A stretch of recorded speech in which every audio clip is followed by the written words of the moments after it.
Bienvenue sur la chaîne YouTube de Smith Marriott Europe. Aujourd'hui, je vais vous présenter les différentes pinces que j'utilise lorsque je vais à la pêche. Il y a des pinces coupantes, il y a des pinces à sertir, il y a des pinces dégorgeoirs et il y a aussi des pinces pour les anneaux brisés. Reste avec nous, on va voir tout ça tout de suite. Nous allons commencer par les pinces qui servent à décrocher les hameçons de la gueule des poissons.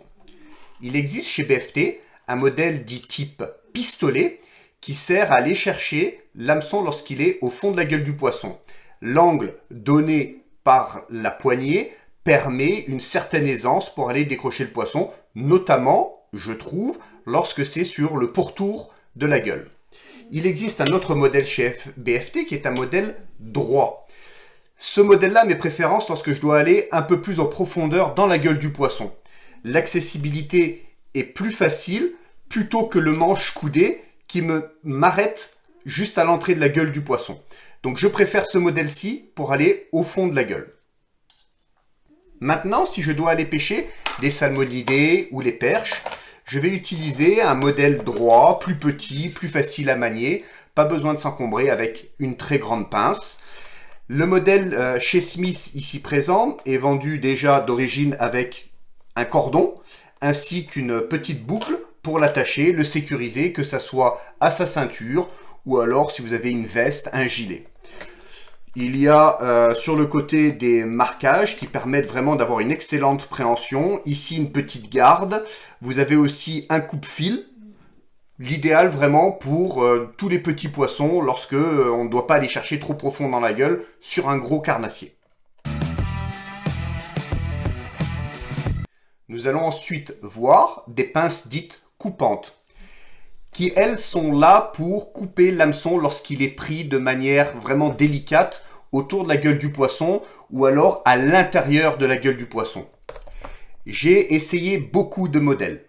Si il y a un seul modèle que je recommande pour une utilisation vraiment intensive, notamment sur des hameçons qui sont très forts de fer, je ne parle pas d'un hameçon de type normal, mais je parle vraiment à partir du 3X, 3X, 4X, 5X en fort de fer. Au-delà, ça reste quand même très difficile à couper.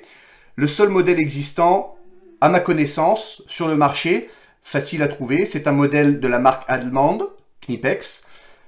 Si je fais autant d'éloges à ce sujet, c'est tout simplement parce que cela va constituer aussi un élément de sécurité pour vous lorsque vous êtes au bord de l'eau et que vous avez peut-être un hameçon pris dans le bras ou ailleurs, je ne le souhaite pas.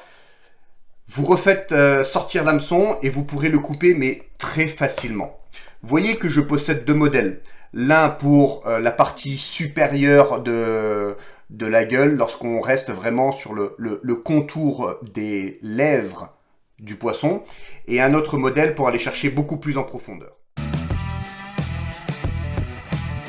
Sur les modèles coupants, il existe le modèle suivant chez BFT qui permet de couper vos bas de ligne en nylon ou en fluorocarbone très sincèrement jusqu'à 100 centièmes sans souci. C'est un modèle qui est facile à loger dans une boîte, dans une poche, du gilet ou alors du pantalon. C'est un ustensile que je recommande, ça facilite pas mal de démarches. Lorsqu'on va faire un nœud, on peut couper au ras. Vous observerez que la partie du bec est légèrement angulaire, ça permet, voyez, d'avoir vraiment une coupe facile lorsqu'on veut couper au ras du nœud. Maintenant, pour les pinces à sertir, il existe deux types de modèles. Ici, ce modèle de chez BFT qui est un modèle pour les sleeves simples et ce modèle-ci destiné pour les sleeves doubles. La différence est importante. Un sleeve double, imaginez-vous un 8. Le sleeve simple, c'est un tube. Si vous utilisez un sleeve simple, il faut obligatoirement utiliser ce type de pince-là. Si vous utilisez une pince différente, vous sertirez mal et vous risquerez même d'endommager votre bas de ligne. Petite astuce, si vous sertissez sur du nylon ou du fluorocarbone, utilisez des sleeves en aluminium. Si vous sertissez des montages en acier gainé ou en titanium, préférez des sleeves en acier. Maintenant, la différence du sleeve double ou du sleeve simple c'est une question de préférence.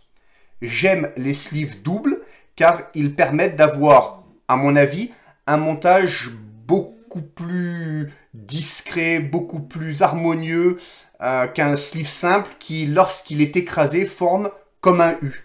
Alors que le sleeve double, lorsqu'il est écrasé, va former comme un tube. Enfin, il existe les modèles de pinces qui sont des pinces pour les anneaux brisés. J'ai ici un modèle fétiche, entre guillemets, que j'utilise depuis très longtemps chez Smith. C'est un modèle assez ancien, mais qui me suit absolument partout. Vous avez différentes tailles qui peuvent aller des plus petits. Il existe aussi une pincette, tout comme au beaucoup plus large. Alors on va les voir tous en détail ensemble. À savoir que ce modèle a mes préférences maintenant depuis quelques temps, notamment lorsque je vais pêcher les perches ou alors les truites, car elle me permet aussi de retirer l'hameçon de la gueule du poisson, ce qui n'est pas toujours le cas des autres modèles. Vous allez voir, il y a un petit côté pince coupante, un méplat, donc si je veux écraser mes ardillons. Vous avez ici de quoi changer les anneaux brisés de la majeure partie des leurres que j'utilise pour les salmonidés ou les persilés, et je l'ai toujours autour de la taille grâce à son étui. Voilà, vous avez un petit cordon, ce qui permet vraiment de l'avoir toujours à portée de main, de ne pas la perdre si on tombe au bord de l'eau. Voilà, c'est un modèle que j'affectionne depuis quelques temps et qui a remplacé ce modèle-ci, qui est absolument excellent pour vraiment une gamme d'anneaux brisés très large. La partie coupante ici, le ciseau, est fabuleux. Vraiment, j'ai coupé des très grosses tresses, j'ai coupé des très gros bas de ligne, jusqu'à plus de 100 centièmes, des très grosses tresses, des petites tresses. Et en plus de ça, c'est un coupant qui dure dans le temps. Alors là, il est un tout petit peu rouillé, puis ça fait quand même, je dois dire, ça doit faire 10 ans que j'ai cette pince-là.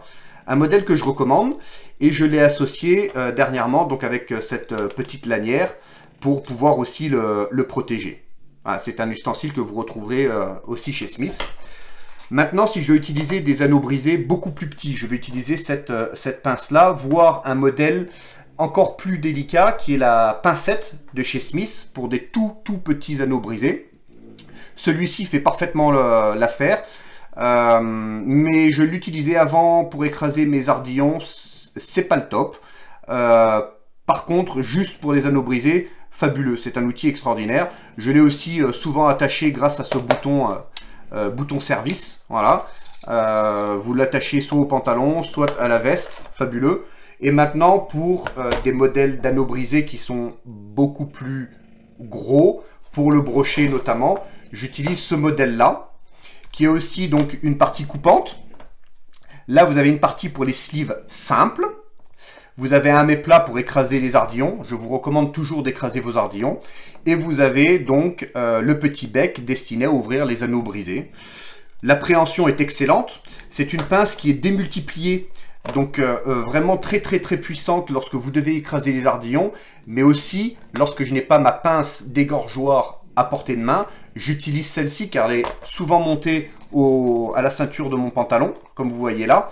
Et lorsque j'ai un hameçon qui est pris simplement autour de la gueule du poisson, elle est toujours à portée de main, c'est très facile à dégainer, ça se porte discrètement, l'étui lui va à merveille. J'ai associé là aussi un petit bouton service pour éviter donc de la perdre, de la faire tomber à l'eau si le brochet se débat, si je la lâche par mes gardes. Voilà, c'est toujours autour de la ceinture. Et maintenant, je vais vous présenter une dernière pince. Alors cette pince-là n'a rien à voir avec tous les autres outils que je viens de vous présenter.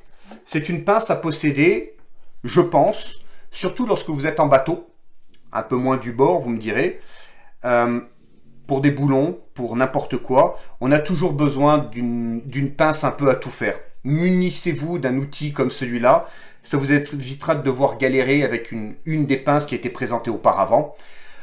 C'est, je pense, un outil indispensable sur le bateau pour à peu près tout faire.